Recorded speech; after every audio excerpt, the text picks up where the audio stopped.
Okay, so next speaker we've got is Brother Shabazz. So Brother Shabazz is a former US Marine and a Harvard University trained cultural anthropologist. He has taught at historically Black universities and 3 prisons in the United States. He has also presented scholarly work at 2 universities in China. His life has been dedicated to the idea that people of African descent all over the planet have a shared destiny and that we can best solve our problems collectively. He has traveled widely in West Africa, presented scholarly work in Ghana and Kenya, and led Black students from USA on study tours to Ghana and Benin, key sites of the MAFA, transatlantic slave trade, Pan-African genealogy. So yeah, let's all welcome Brother Shabazz, who does his presentation.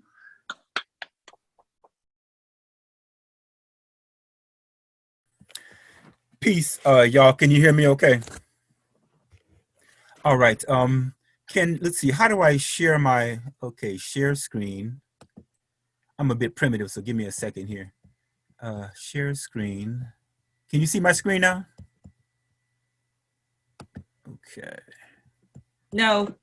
When you click on that, when you click on the green button, then you click on the slide.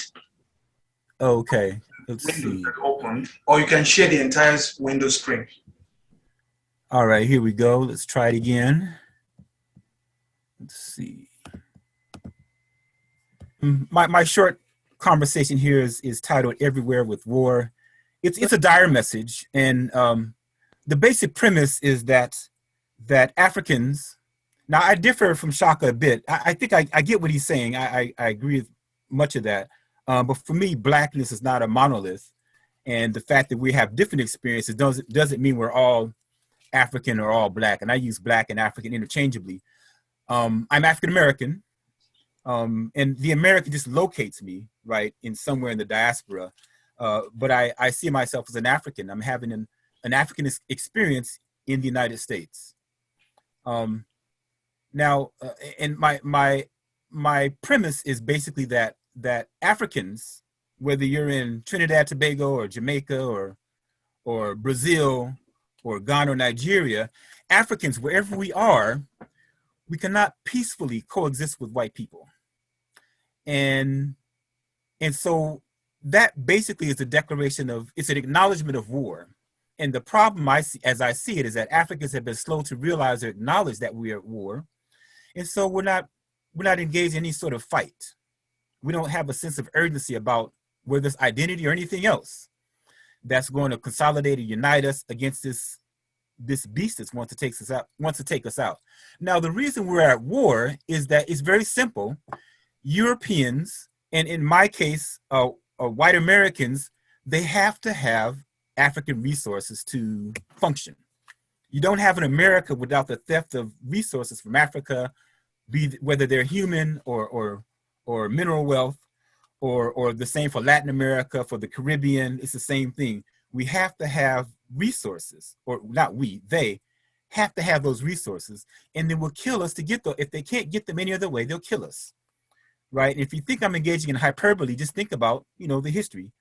Any African who's challenged the racist status quo has been killed or smeared or exiled or jailed. So I'm thinking about Nkrumah, I'm thinking about Lumumba, I'm thinking about Sankara, right? Their crime basically was saying that, that part of what they were saying is that, what's wrong with Africans using their resources for themselves? And in every case, they were taken out, right? So it's a very urgent situation for us to unite, however we make that happen. And so my life has been dedicated. I somewhat resonate with Shaka's presentation. I'm also dedicated to this thing about representing, linking up with Black people worldwide. All right, so I wanted to dedicate my brief conversation here to Runoko Rashidi, who's done exactly this work, right? So he's a historian, in fact, a grassroots historian who worked closely with, some of you may have heard of Ivan Van Sertima. They came before Columbus.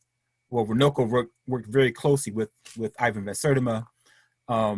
And in fact, when I was a young undergrad at Compton College in Los Angeles, one of the first things I did as a president of the Black Student Union there was invite Runoko Rashidi to give a talk, and that was back in the late 90s. And his work was basically going around the world and documenting the Black presence globally. Just amazing work, and you can find a lot of it online, archived there. And he passed doing what he does. He was leading a tour in ancient Egypt, or he was leading a tour of ancient Egypt in Egypt when he made his transition. And so I wanted to dedicate my short conversation to the memory of the great Runoko Rashidi, who's now a great ancestor. Now, what I do in terms of my research is just thinking about this question, you know, if we're connected, diasporans, Jamaicans, Haitians, Brazilians, Kenyans, Ghanaians, if we're connected, how are we connected? And what does that look like politically, culturally, socially, etc.? And in what ways are we disconnected, right? So in that endeavor, as a young undergrad, I took my second year at UCLA and traveled to Ghana for the first time in '97. And I've been going back and forth to Africa since that time. I've been to Kenya once, but primarily in West Africa. When I went to Kenya, I made it a point to go to the, Kibera, I think it's called, which is supposedly the largest slum in all of Africa. And people were saying, you can't go there, it's dangerous, it's crazy, you don't want to do that. And so I said, you know, that's just me. If you say I can't do something, I have to go. And so I went there, and the people were definitely poor. And I'm from, I grew up very poor myself by U.S. standards, extremely poor. In fact, in terms of my background, we could not have survived without government assistance, right? Because I was actually an orphan and raised by an adopted mother, and she was poor herself, and she was a single parent, and so we were extremely poor by American standards. And so when I went to Kenya and saw these folks, living in this quote unquote slum, it felt like home to me. Actually, very friendly people, very open, very giving to what they had. Some of them didn't have running water or toilets or toilets that worked. There's a public restroom for some folks there. So it's a dire situation, but good people. So there's that. Now, what I do, my research is really about, trying to think about these connections. This image here is a group I'm a member of in Ghana called the Africania Mission. They charge themselves, they taken up the task of defending African traditional religion against all the stereotypes and stigmas that are now associated with it. Oftentimes employed by Christians and Muslims, right, against the religions that Africans practiced before Christianity and Islam. And the group is they're primarily, not all of them, but most of them are voodooists. That is to say, they're from the southeast part of Ghana, who are Ewe, and they're that's the voodoo zone. So from southeast Ghana over to Togo to Benin, those are that's a voodoo belt. So all those folks, and many of those folks practice voodoo. And so these people are primarily Ewes from southeastern Ghana, and they are voodoo devotees alongside of being a part of this Africanian mission that defends African traditional religion. And so this is the third leader, Achukove, with some of his assistant priests and devotees in a town not far from Nkrumah's hometown in western Ghana, called I forgot the name of the town, but they're not far from where Nkrumah's people are. And so also some of his members are also a part of Kwame Nkrumah's ethnic group. There are Nzimas. So you have Nzimas, you have Ewe, you have some Akan. So it's a Pan-African group, but the majority of them are voodooists from Southeast Ghana. And this is me with the oldest member of the group, Ninabi, on the right there. And Ninabi he boasts about never having embraced or never having turned away from the African gods. And he tells me that all the time when I see him there, I've never turned away from the African gods, Brother Shabazz. And we're actually sitting down in a restaurant on the site of where W.E.B. Du Bois was buried. And so this is his compound where his house was, and they built a restaurant there on the site. The whole compound is called the Du Bois Center for Pan-African Culture. And we're sitting there having a chat with a young woman who was there at a table. And that's me in the middle there, of course. All right, now I wanted to maybe I want to bring in some folks who don't get into the conversation about diaspora a lot. And my premise is that we can't really understand this issue without understanding how we're connected, right? And so I want to talk a bit about Blackness in India very briefly. These are CDs, and they arrive in India around the 7th century, 7th or 8th century, and they're there now. And they still have memories of their homeland in East Africa. They're part of the Arab slave trade. And the Arab slave trade, as many of you know, they had routes that went north to across the Sahara. They had routes across the Indian Ocean. They had routes across the Red Sea. So there are many different routes of that in the totality made up the Arab slave trade.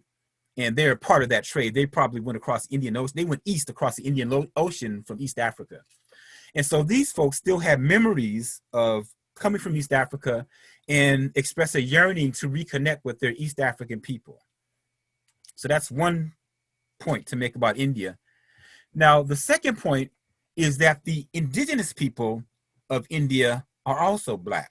And this goes back to Shaka's very insightful observations about Blackness, right? And the diversity of Blackness. Now, there are other people in India who are indigenous. They are the first people to arrive in India, and they're Black. And this woman is from what was known as the Bo tribe. She was the last survivor of her ethnic group in that area, the Andaman Islands and the Nicobar Islands off the coast of India. And she died, I think, 2010 is right there. And but there, you know, if I saw her on the street, you know, I think she was my grandmother. So she's a Black woman. But these people left Africa during the earliest, or one of the earliest migrations out of Africa that were successful. There are earlier migrations about, we'll say 100,000 years ago, or earlier even. But the first groups that became successful in settling outside of Africa and expanding, that happened around 60,000 years ago. And these people were a part of those early migrations. And they're the first settlers of India. Now, consequently, because they've been there so long and they were isolated from Africa, their culture, we're talking about culture, right? Their language does not cluster with any living African group. So the question is, are they African or not? I don't know. Well, I have my own ideas, but it's a question. Are they Black? I would say yes. Are they African? It's a question mark because of isolation. And they certainly don't. And unlike the Siddhis of India, they have no memory of coming from Africa because they've been isolated in India for so long. So are they African or not? It's a question mark. Another group from that area, the Jawawa, they're actually in pretty good numbers, but also, you know, diminishing. All these groups are under threat of extinction, and they're treated like zoo animals. You can see images of signs leading to their areas. It will say things like, "Don't feed the people here." So it's really horrible how they're treated. And this is an image of the islands. Let's see, do I have my scale is too big, but this is I think it's the Nicobar part of the island where they come from. No, this is actually the Andaman Islands, sorry. And where they come from. You see these names are all the various ethnic groups that dot that chain of islands off the coast of India. And as I said, these are all, they're in small numbers and on threat of extinction. And I think an important part of the diaspora question that they don't get represented a lot in this issue of identity of African people. Now, to my story and to my ethnic group, as it were, my tribe, if I can say that, African Americans.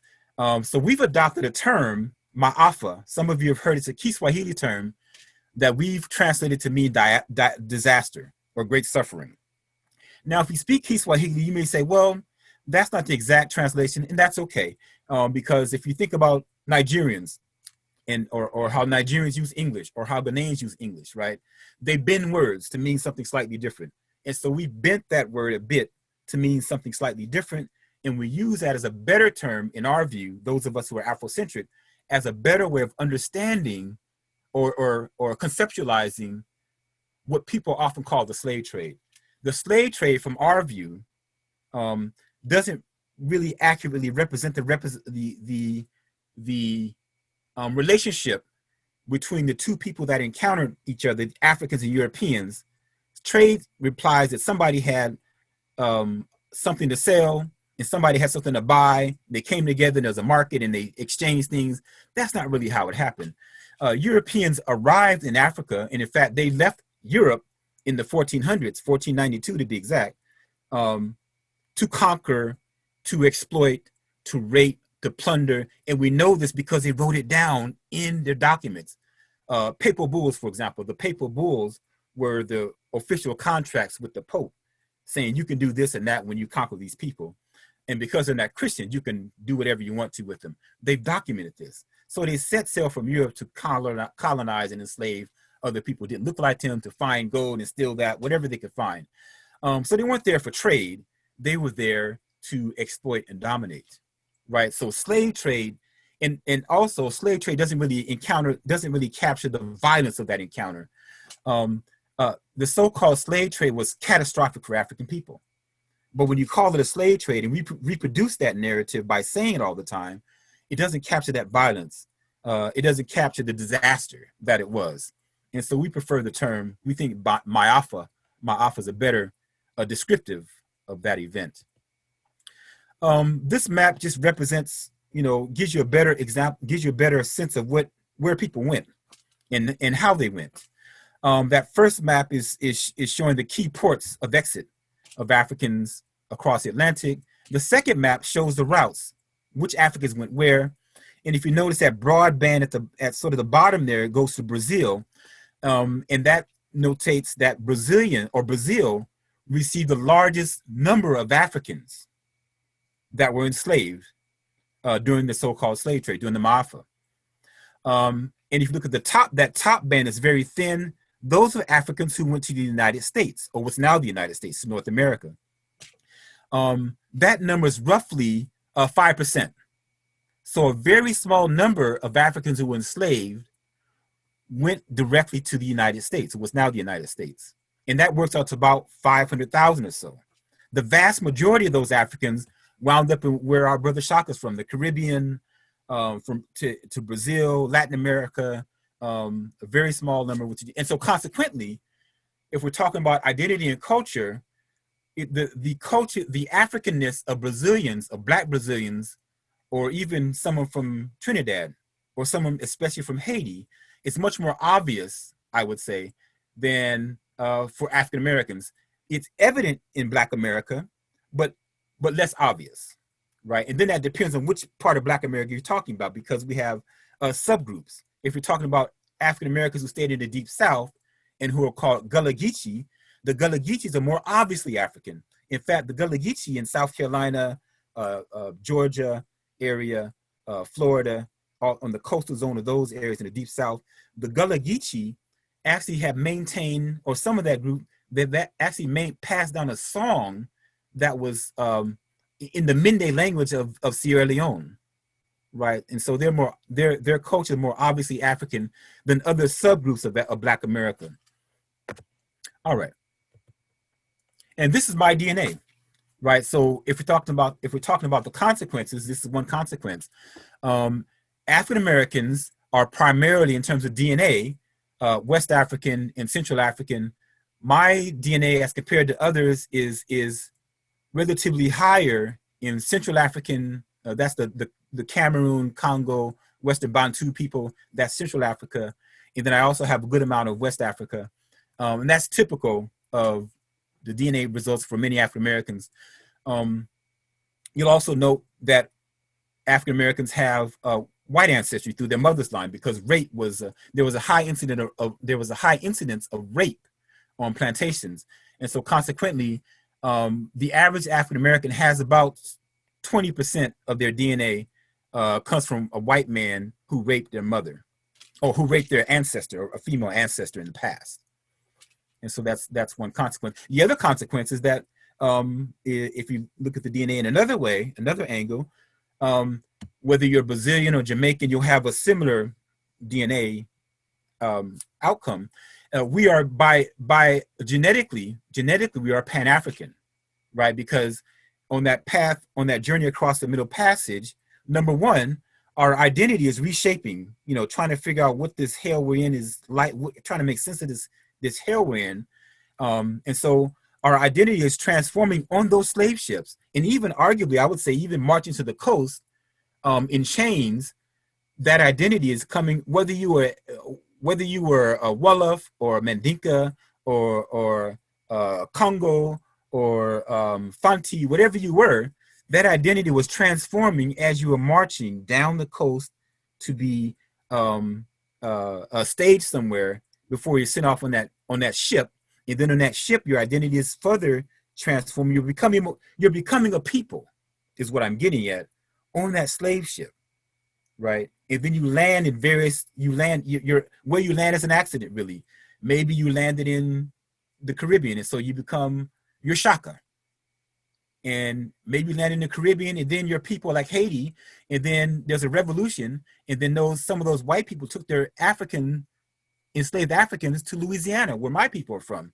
And so I probably have, at some point in the history of Louisiana, the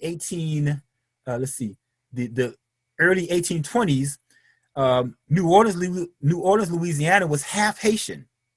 It was half Haitian. And then if you go back a century earlier, Haiti was half Congo, right? And so consequently, many Haitians, and then by that relationship with Louisiana, many people from Louisiana who are Black have lots of Congo DNA, right? And so so get all that to say is that we're Pan-African in terms of our DNA. We have ancestors from all over, from many parts of West and Central Africa. So that's an important thing to think about if we're trying to reconcile or understand identity of diasporan people. Still African, I would argue. And yes, we have, as Shaka says, we have different experiences, but I would say those experiences are those experiences are taken up from an African logical system or African cultural logic that we're operating with when our ancestors landed here. So our food, our music, our understanding of God all reflect that African cultural logic that has also obviously been influenced by Native Americans, by Europeans, but at its core, it's still African. And like I said, that will be more obvious in somewhere like Haiti or Brazil, less obvious in the US, but still there. This is an image from the Freedom's Journal. This is the first African-American newspaper published in the United States, 1829.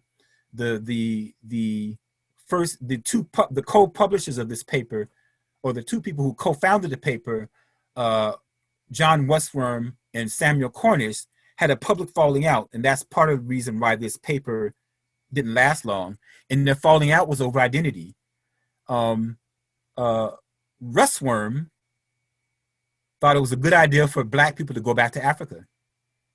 Samuel Cornish said, no, we've been here for generations now. We are Black people, or this is our home now. And so they had a fight over that question of identity. Are we African? Should we go? Or are we something else and should we stay? They had a fight. And this, as far as I know, was the first public display of a disagreement over Black African-American identity. Prior to that, it was common or up until this time, we used, so around the 1820s, we have, lots of documentation where we use Black, colored, African interchangeably. And it was common to call white people Americans. The whites were Americans, we're Africans, we're in America, but we're not America. Those are the white people. And there's a gradual change from the 1820s forward about who we are, or there's a disagreement over who we are. And we've been fighting about that disagreement, or we've been fighting on that point ever since, right? So there's lots of disagreement in the Black American community or the African American community about who we are. Are we Africans? Are we Americans? Some say we're Native Americans. It's crazy. But we have all these disagreements about identity that goes back to, trying to make sense of this mess that we're in. And we're still having these arguments in 2022. And another consequence was, just a horrific level of brutality. So after slavery ends, the brutality does not subside. In some ways, it gets more intense, right? Because now white people don't have they don't have plantations to contain black people, right? And now black people, after slavery is abolished in 1865, they're now just competition for labor. And so you control them through just horrific violence. Primarily, one mode of control was lynchings. And so these scenes were quite common in the United States up until the 1940s. So we have African Americans alive. We have millions of African Americans who are alive today who lived through some portion of this period called Jim Crow. And Jim Crow became the law of the land in 1896 with a decision called Plessy versus Ferguson, which said that white people, or that black people, had no rights that a white person was bound to respect.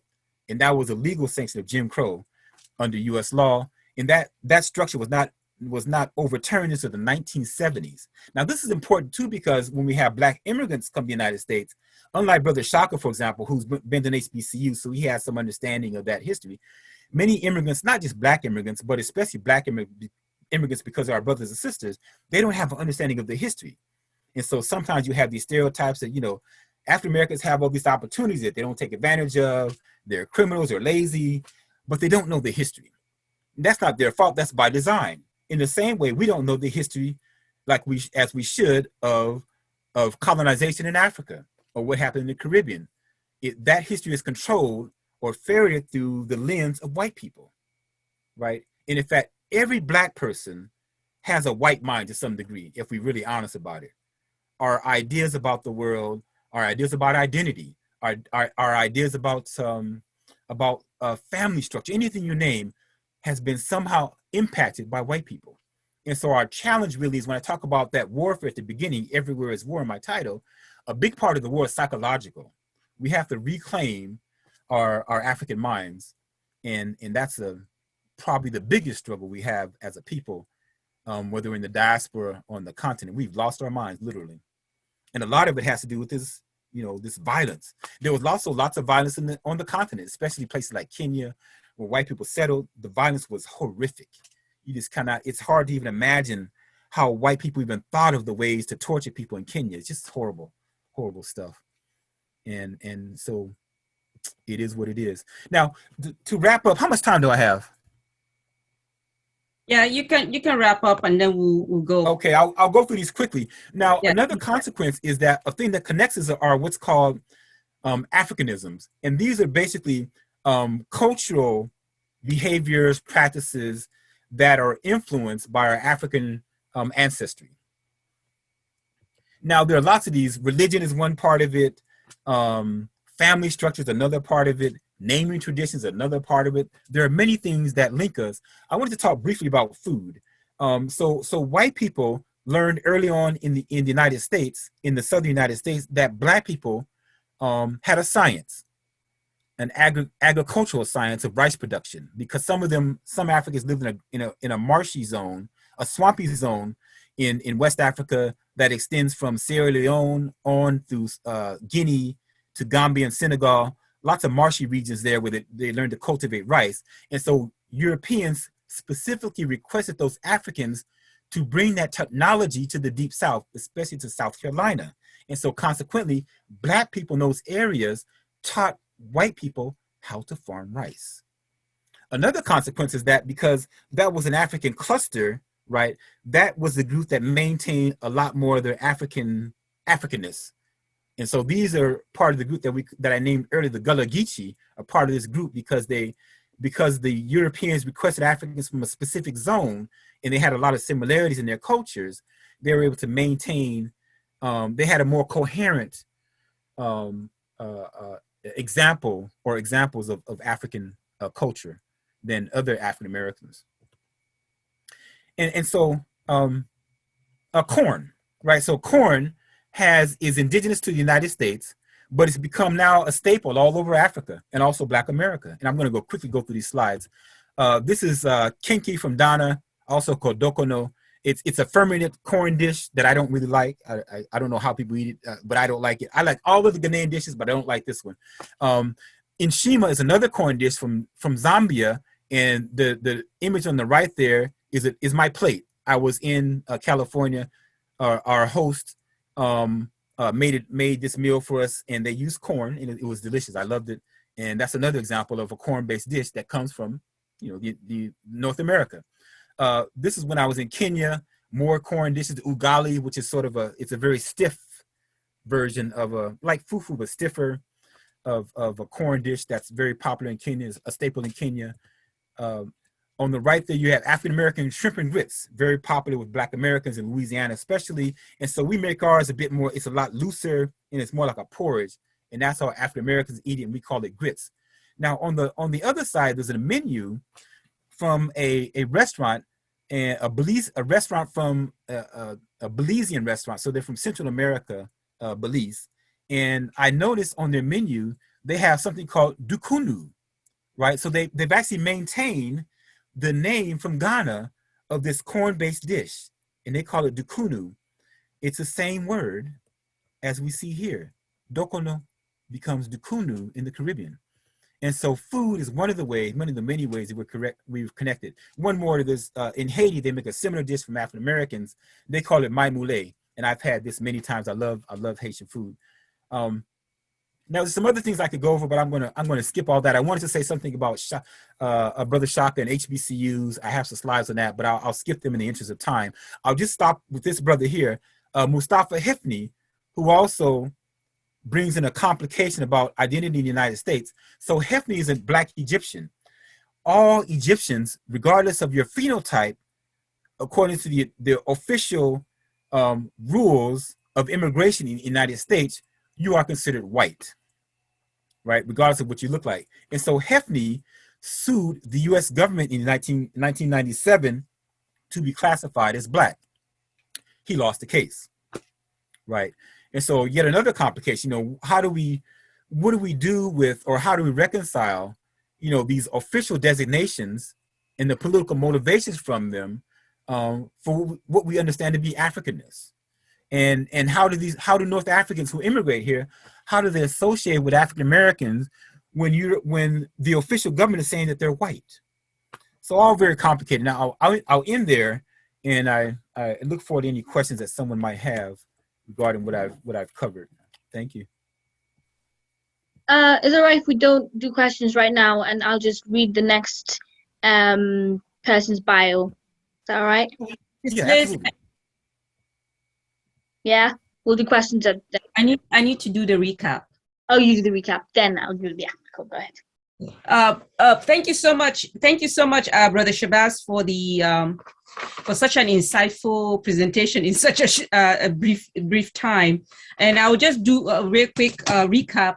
And that is, so Brother Shabazz also highlights the importance, at least it's a little departure from Brother Shaka's insightful presentation on Black identity. Shabazz, your paper looks at more the global Black identity. So you looked at the Black people in India, the Shidi. You looked at the Jarawawa or the Boas, and also you looked at in Kenya, and then we went to Ghana, and then we came to the United States, and that is where you also dwell on highlighting the Black identity within the United States, and how Black people actually, even it doesn't seem, as based on what you're highlighting, is that there's no consensus, that even the debate has started since the 19th century of whether African Americans or African Americans are Black or African. And but then you also showed how that African Americans, they have roots on the continent, and that is you show this through your DNA, your DNA results. Even though, as you noted, that there is every African American, or most African Americans, as I understand it, have a drop of whiteness in them. That is the result of through their mother, a result of rape that occurred on the plantation. And you also point out about that African Americans are Pan-African, even from the very day that they were captured in the on the continent. As they entered the ship, the slave ship, their identity has begun to change, and they have become this a Pan-African people culturally, even without involuntarily. And you also, I appreciate the point you point out about the maafa, which is disaster, Swahili word for disaster, as opposed to saying the slave trade, because the slave trade, it could be misleading because it made it seem as if it was hugely accepted by everybody or by all the chiefs or the leaders of that time. So for you, you said that maafa, the disaster, captured the experience of those enslaved Africans. And also to conclude with the recap, you noted the importance of food, of how it's corn, even though it's not indigenous to Africa, it has now become it has now become a cuisine, a food item that is popular on the continent, that even in the diaspora, and also rice, and how enslaved Africans even were able to grow rice here in the United States, and even taught white people how to grow rice. And then the suggestion also, the complexity, even for other Africans, when it comes to African immigrants, how can Africans even identify with African Americans when, for example, the story of Mustafa that you noted, who is Egyptian, that wanted to be called African because he's from Africa, but the U.S. government used the label of white to label, use that category of whiteness to call people from North Africa. I have to mention to you, Brother Shabazz, there's I've had conversations with Egyptians that there are those who actually identify with as Africans, and then but because of this label, I've had a student who insists that even when she was talking to me about Africa, she's from North Africa, she's Egyptian, but she talks of it as though she's from somewhere else. She says, "Oh, I have African friends, Black friends." Yes, So yeah. but I did not, she says, so the other thing is, she says, those Black friends, those African friends, they ask me, where are you from? But for me, by looking at you, even though no matter how, whatever you look like, I can still tell that you're an African. And not only that, I understand the history of Africa at any rate. So that complexity is there. And then they're Egyptians that embrace it. So even within the United States, we embrace being white, because there's, as you know, there's goodies to being white. Especially, I could speak with authority within the U.S. context. So thank you so much for your paper, and we're going to ask questions at the end of the presentation of our third presenters. Thank you so much for being here, everybody. And Yeah. thank you